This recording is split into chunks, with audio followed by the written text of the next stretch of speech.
Hello, I am Ahmet Bilkent, and I am second year electrical and electronics student at Bilkent University. This is the video presentation of our PHYS212 Modern Physics project. We worked on a project titled Random Number Generation via Stochastic Radioactive Decay, together with my friends Ahmet, Eren, Kartal, and Emirhan. Our aim was to design and demonstrate a true random number generator based on radioactive decay. The objective of this project has two parts. The first part is the engineering objective. We want to detect radioactive decay events using a Geiger-Müller counter and send these pulses to a microcontroller. Then measure the time intervals between successive decay events. So we can eventually generate random bits.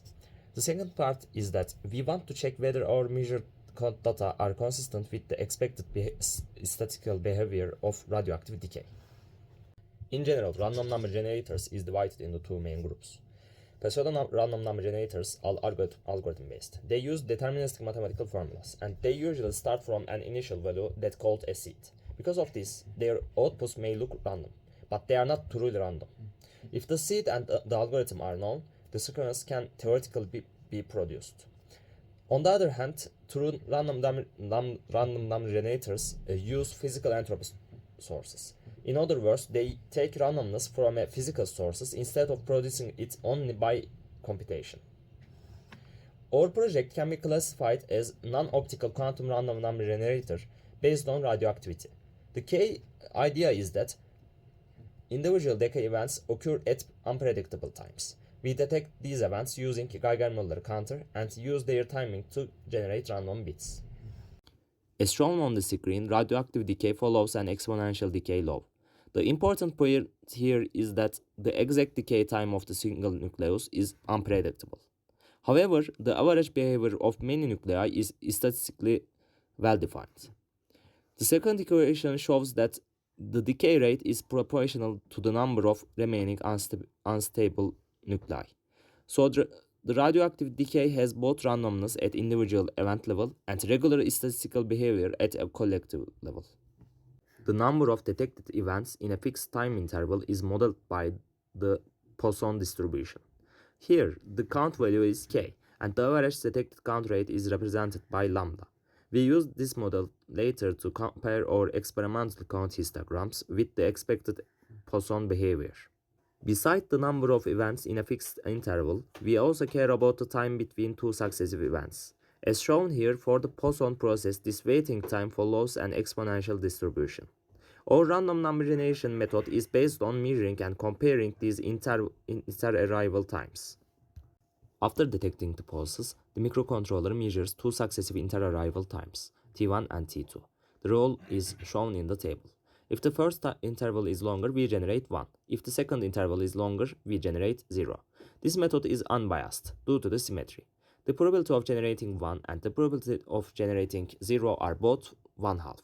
So under the ideal model, this comparison method produces unbiased binary bits. Now I will explain our experimental setup and methodology. For this project, we used a Geiger-Müller counter to detect ionizing radiation events, a microcontroller, an oscilloscope, a computer for serial data collection and MATLAB analysis, and radioactive sources. After gathering these equipments, we first tested the Geiger-Müller counter. For random number generation, the falling edge pulses of Geiger-Müller counter when radioactive event was detected were sent to the microcontroller. The microcontroller measured the time intervals between successive pulses. Then previously explained random bit generation method is utilized. For the distribution analysis, the system counted how many radiation events occurred in each 1 second interval. These count values were later analyzed in MATLAB. For the random number generation part, generated bit streams using strontium-90 and cosmic background radiation were tested using selected tests from the NIST statistical test suite. Both the strontium-90 bit streams and the cosmic background bit streams passed the selected tests. Even though this does not prove perfect randomness, it shows that no significant bias or simple pattern was detected in the tested sequences. Strontium-90 was more practical for bit generation because it had a higher count rate. Cosmic background radiation also worked, but it was much slower. For the statistical analysis, we collected count data from strontium-90, cobalt-60, and cesium-137.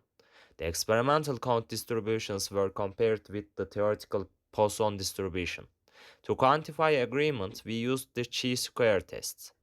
The results showed that the count data from all three sources were consistent with the Poisson model, which supports the expected statistical behavior of radioactive decay. One of our measurements is as shown.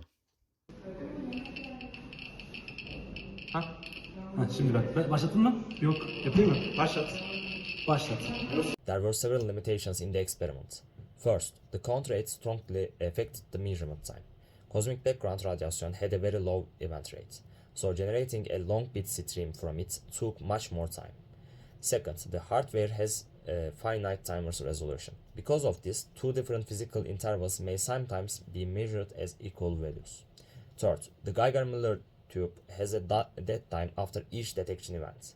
Electronic noise and interrupt latency may also introduce small timing uncertainties. In conclusion, this project demonstrates a true random number generator based on radioactive decay. The generated bit streams passed selected NIST tests and measured count data were consistent with the Poisson model. Therefore, our project connects a modern physics phenomena with an engineering application. Thanks for watching.